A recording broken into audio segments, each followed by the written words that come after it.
again.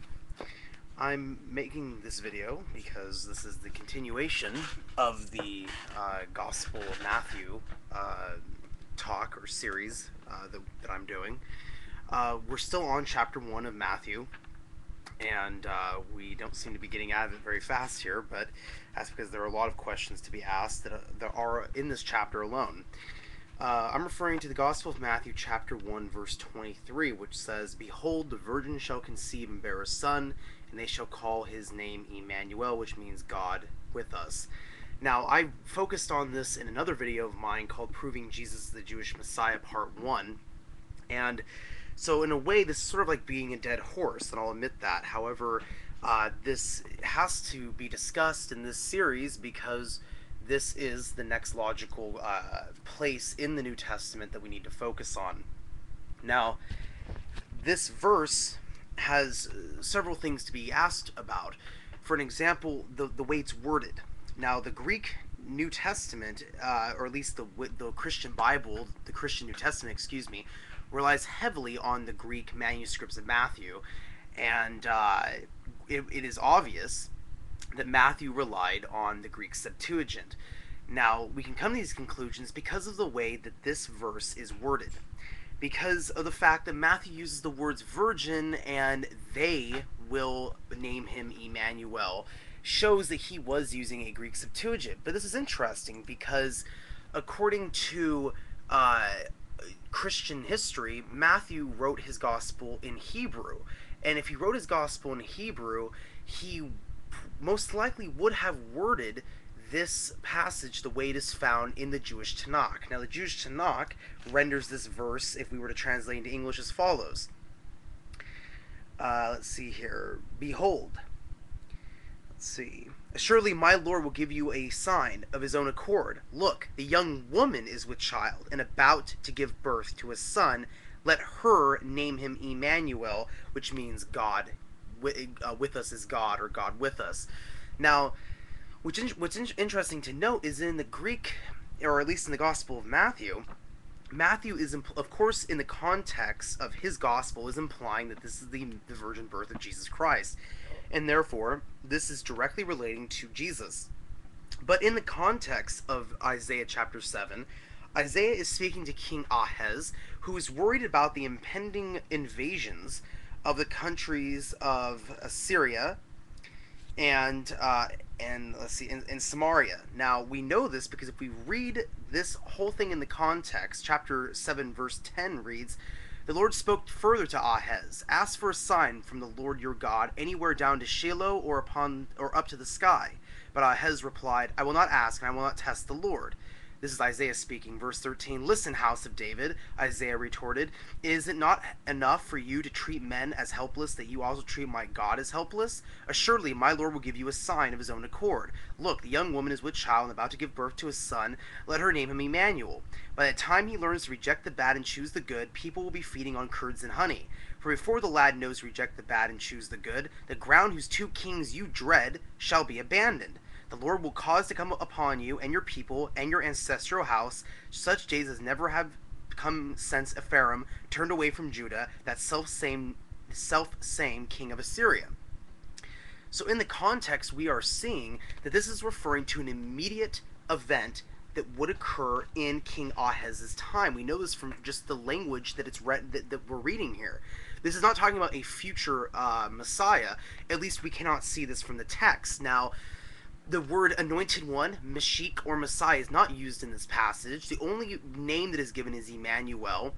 But we have to look at the way Isaiah worded this prophecy. He's saying that this child will be born, and that because of his birth, this is a sign, and that it has to do with the invasion of the Assyrians.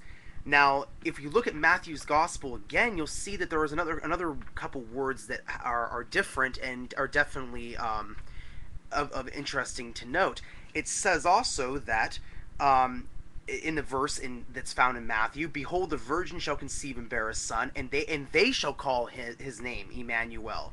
Well, we find that in the original Hebrew, it states that the mother would call Jesus Emmanuel. Let her call him Emmanuel. She will call him Emmanuel. Well, as we know later on in the Gospel of Matthew, in fact, it's within, I believe, the next chapter. He is Jesus. He is named Jesus. The child, with reference to the Virgin Mary, is named Jesus and not Emmanuel.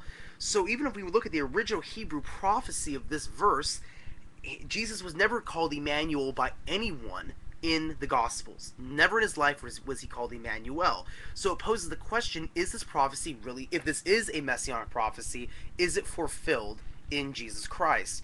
But more importantly, it also states here, there's a couple Jewish commentaries I'd like to read for you here. With regards to the Greek Septuagint, the Jewish commentary for the Greek Septuagint claims that the Pentateuch, the five books of Moses, was probably the best executed. In other words, the best part that the seven rabbis translated from Hebrew to Greek. However, Isaiah appears to be the very worst, and this can be found in the introduction to the English edition of the Greek Septuagint. So even the English edition admits that the Genesis, the Torah, was the best job done by the 70 rabbis who translated the Hebrew into Greek to make the Greek Septuagint. Yet Isaiah was the worst job done by them. Now, other Jewish commentaries state the following: that in verse 7:14, the young woman, the Hebrew article has been rendered as a demonstrative pronoun, this, in the translation to bring out in force. It is very likely that Isaiah pointed to a woman who was present at the scene of the prophet's interview with Ahaz. Isaiah addresses to the house of David, and his use of a second plural form suggests that other people were present. And his use of the second feminine singular verb for "you will name" later in the verse is best explained if addressed to a woman who is present. So even there we see that this is obviously him pointing to a young woman who was there. In fact, the verse is ha alma, the young woman, not a young woman. So this is not an abstract wording. This is a definite, immediate birth that was going to take place very soon. And even if we ignored the linguistics, we see that this is the case of the context.